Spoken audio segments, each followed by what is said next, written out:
So, Melissa, you are an author and also writing a lot in your everyday life. What is it that every single story out there needs? Your own voice, your own particular authentic voice. If you sit there and try to be somebody else when you're writing, your readers are gonna know it. Everybody's gonna look at it and say, "This doesn't sound true to the person that shows up on social media, that shows up on in everyday life." They're gonna know it. I mean, a lot of people like, I have a really good friend who says she's an author, but she never shares her personal stories in with her writing, and I think that's important that readers get a chance to get kind of involved in your life and to a point that they're like, "Oh, we're really invested. We wanna see what they're coming up with next," or we can feel like there's part of themselves woven throughout the story. So, yeah. Okay, so you should always see a little bit of yourself in the things you are writing. It's conflicting in my mind a little bit because there are songwriters out there or fiction authors that are writing whole books on the exploring of the universe and stuff like that, that obviously they never really encountered themselves and maybe never really thought about it themselves. So, how does that work? How can you tell a story about something completely unknown to you, but still have your voice in it? Number 1, you do your research. That's important. If you're writing about something that you know nothing about, do research. But also, if you're talking about writing fiction work, you can have some of the characters that have qualities similar to yours or similar to someone else that you may know that you come in contact with a lot. So that's part of who you are. You're weaving things into your story in such a way that people are like, "Is that character based on me? Oh, wait a second, maybe that character is based on this person," like, especially if it's somebody you know in real life, and it's like, "Okay," or that character is based on this major movie actor. Like, I remember I interviewed somebody a while back, he wrote a book, and he was like, "When I was writing the book, I was thinking about this one character in Gilmore Girls that was a minor character, but I knew that was the actress if I ever got to film, that I wanted to play that part." So he wrote that book with her in mind. So you can take characteristics of everyday people that you meet and put it in, and that's how you become more authentic in your writing. Okay, so it does not always need to be about you because Yeah. the next point I would have done is like Dua Lipa or any other singer out there. Nobody gets that often their heart broken like an sad singer. So everybody, of course, has stories that they just heard from someone else or know something about over some ends. Okay, so what actually brought you to writing full time? Because when I think about writing, every single hair on my body is standing up. I'm frightened. I'm scared about every single word that could come out there. So I really don't like it. So how did you get into that and find your passion in that? I kinda almost just fell into it a little bit. I mean, I've always been a very creative person. I was the youngest of 4 girls, so that was I was creative and I was in the sports because I was more with my dad. Um, but it just felt like it was important that's the way I expressed myself. So I always wrote, always did creative things, but I always did it as a sideline, like almost a little hobby to my actual job because I was a teacher at one time. Mhm. And even when you're teaching, you have to come up with lesson plans that, creativity to get the kids involved and, just things would just start, they could get clicking with. And so when I left teaching in 2014, at the end of 2014, because that was a year of like horrible circumstances in life, I just said, well, my faith is big. So I said, God, if this is what you want me to do, give me the leap of faith. I took the leap of faith. 24 2015 is when I went full time with it, and 2018 I bought the blog cabin. Um, I had been blogging all along, which is my own website, and everything that I did when I bought the blog cabin, I purchased through everything I earned from blogging, and then this past year, I've had a book come out, been part of a book, have another book coming out on Monday, and also won a lot of contests about writing on social media and regular newsletters and stuff like that. Okay, so what would you tell a person like me that has nothing, really nothing to do with writing besides emails and WhatsApp messages or SMS messages? How can someone learn to get better in that skill? Just like everybody else says, practice. Like if you're a baseball player or a soccer player or a football player, practice, practice, practice.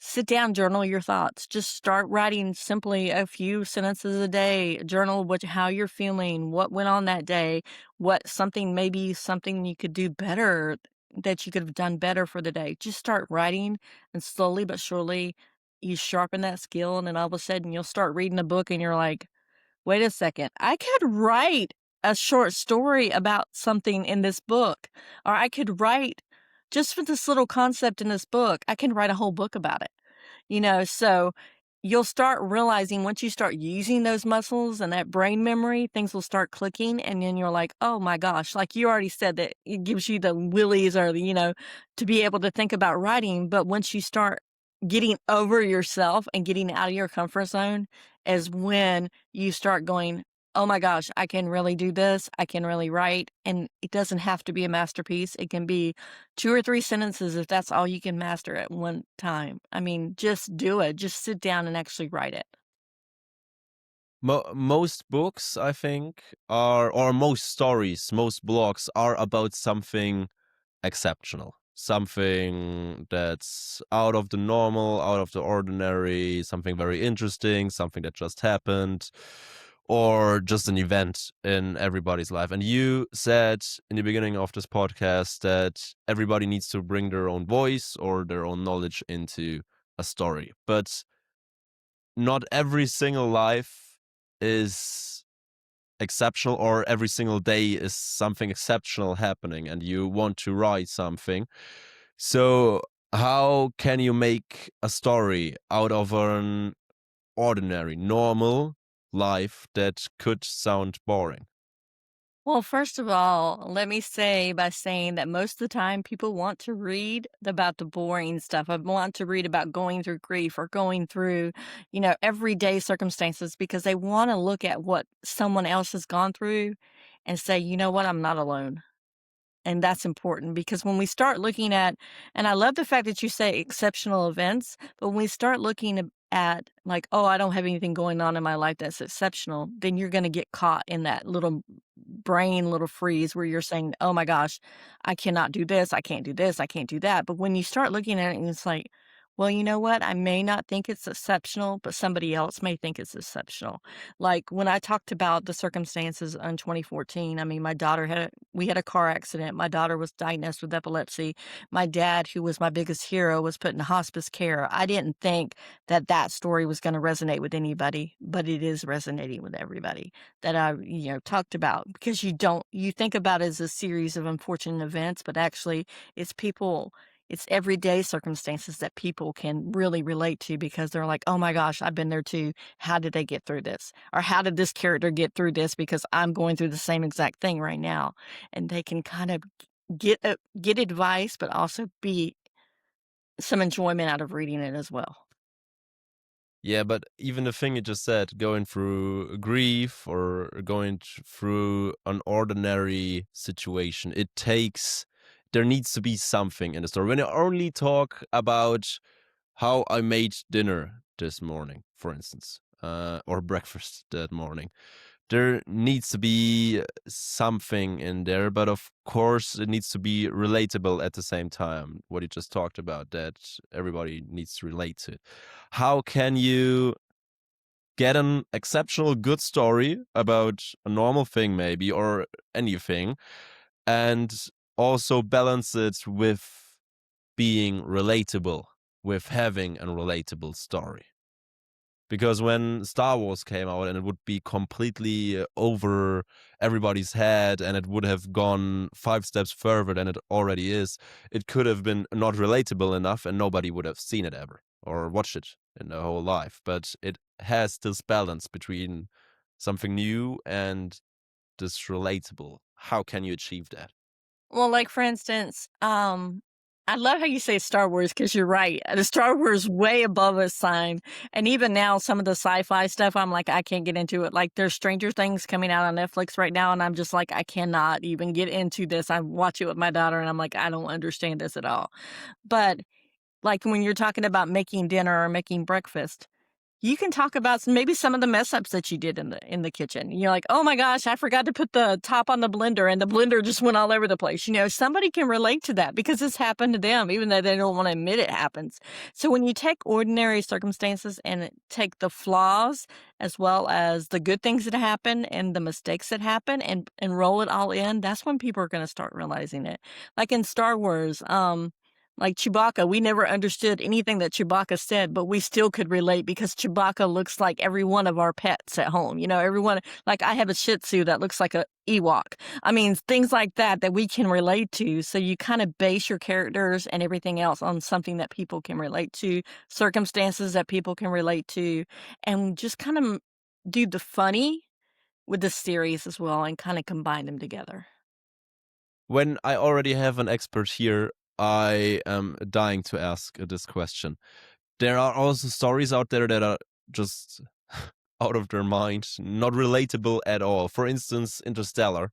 Um, the first person I get to know that tells me that they know what this movie is about or how the ending makes sense, I will give them a Nobel Prize personally. But until that happens, there are movies, in particular from Christopher Nolan, that just don't really make any sense unless you search for it. Why do these stories gain popularity as well? Of course, there is this big publishing firm, corporate behind it, bringing out the marketing, getting everybody to watch it. And then as soon as you watch it, you're asking yourself, what just happened? But even for yourself, you could write something that's completely not relatable, but still people would love it. What is it about stories that is fascinating us that much? Wish I could tell you the secret to that because honestly, it's a hit or miss. There are some people like you talked about Interstellar. There are some people that just have that fan base that they're like, "Oh yes." Maybe it may not have been the actual movie, may have just been like you said, the director or somebody else that they have a group, a cult following, and they're like, "Yes, yes, yes, we'll do this, we'll do this, we'll read this, or we'll watch this because of the following they have." It's all about the genre. You gotta remember when you're writing that you're not writing for everybody, you're writing for, a specific always when I write for I have a specific person in my mind, and I normally go and I Google a picture of the person so I can sit it up in front of me so that when I'm writing, I can look at them like, "Okay, I'm not Melissa right now writing. I'm writing for this person. What does she want from me?" And then I can actually visualize because 'cause I'm a very, like you see, I'm creative, visual person, so I have to have that person's picture in front of me or I'll forget and start writing for myself. And you can write for yourself, but you're not gonna get that far with it because not every fan's gonna like some of the things you write, but if you're writing for that person and saying, "Okay, what is their touch point or what is their touch point? What do they love?" If they're really big into science fiction, then you're gonna write something and create a movie that's about science fiction. If they're really into, something that's faith-based, you're gonna write something that's faith-based. You need to feel comfortable and do research on what you're writing as well. But always having that little person up and on the desk or on the wall that's pinned up and say, "Okay, I'm writing for that person. I'm not writing for me personally," helps. That's just so interesting to think about that you're not writing for yourself because you could never know the wishes or desires of the person that you're writing for to 100%. So you know all about them. How does one of those person look like? Do they just look like a group of people very similar to each other, like I'm writing the story only for women, I'm writing the story only for men, or stuff like that? Or is it always a very certain face, a very certain name? You really know this person, you really only write it for them? It's really hard to come up with that. First of all, you have to come up with the demographic that you wanna write for, whether it's women ages 25 to 55, men ages 30 to 40, it just you have to write that. You have to figure out that demographic first, and then you focus on, okay, maybe it's a group, and then you can narrow it down even further and further to the person. So you're actually touch basing all the things that their struggles everybody in that group may struggle with. And then you're going down a little bit further to, okay, now it's just maybe 10 people. What are they struggling with? What are their main points going through? And then you got the individual. So you always have a backstory going on as well. Like I read a book a couple months ago called Groom. It was the author's very first novel that she wrote, and she wrote it based on one of her friends what he had gone through when he was younger. But she also based it around the COVID-19 and the country shutting down, and had a whole group of friends. But then the subcategory and the subtitle and the behind the scenes was his whole story was running through of what he went through when he was younger. So she not only um, went to that person with his character development, but she also had other things that people could identify with, like the COVID-19 and how we were all like quarantined in our house, how the only thing we could get out, especially in the US, you could get out was to go out and exercise. And so she had those friends come together that way, and then their stories intertwined with each other along with the main character's story. So I always think that in our mind, we need to write for that main character, for that main person, but in the background, think about all the other things the group is going through, and then enlarge it to the bigger demographic. So you always want to start with the bigger, then go down and narrow it down to the group, and then narrow it down to the just one person that you're writing for. But you're gonna hit all the touch points if you go through it that way. Thank you so much for the insights into the whole author life. But of course, your main thing is to write a blog on your website, something that was in the hype a couple years ago, of course. And is it still, would you still recommend other people to start blogging about their life or a certain topic they're interested about? What advantages come with having your own blog? Yes, I would definitely recommend, because first of all, that's just something that you never know. You may get sponsorship deals where companies may come to you and say, "Hey, I want you to write this article. Will you get paid easily from that?" That's super easy. Plus, two, when you write your own blog, you basically, if you're self-hosted, which is you own your own site. Nobody can take any of your stuff down. That's something that you own yourself. Whereas if you go on social media, or if you get published a book and you're going through a author or a publishing company, they own the rights to your book. I mean, you still have your book, but it still has your name on it, but it's not yours solely. You have to share the proceeds with other people. But with the blogging, you basically can do it yourself. You have all the income. You can farm out anything that you don't want to do, like accounting, or even if you want to take people on as writers, you can actually create your own little company from that. So, yes, I would still tell people to blog, especially if they're interested in writing, because that's the first step. Basically, for me, that's how I got into it. But I feel like too, it gives them a little bit of freedom to know what they want to write and what they don't want to write before they actually start actually writing their book or writing their articles or publishing or anything like that. The way you just said it, it sounded like it's just so easy to be successful with a blog. Of course, there's a lot behind it. You have what you just said. You need an accountant and all of that. Do you think that it is still a job that people should aspire to do, to be a full-time blogger, especially with the AI stuff in the back of your mind? Because at the end of the day, someone else could just ask ChatGPT to write a blog on that and that topic and put out thousands of articles a day if they automate it right. So do you see a future in blogging? Yes, because that human perception, the authenticity that I talked about earlier, people can tell what's AI and people can tell what's not AI. There's a lot of in the blogging community, people are like, well, AI is coming. Yes, AI can be used as a tool in the blogging community, but using it solely as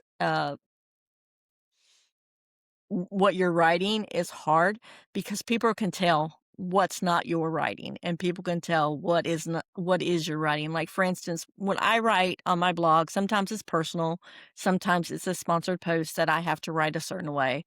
And then they're like, "That doesn't sound like you." And I'm like, "Well, because it's a professional post as opposed to the personal post." But now I've gotten so much professional and personal together that people know, "Hey, it's still Melissa, but she's having to change her tone a little bit when it's not so personal." So,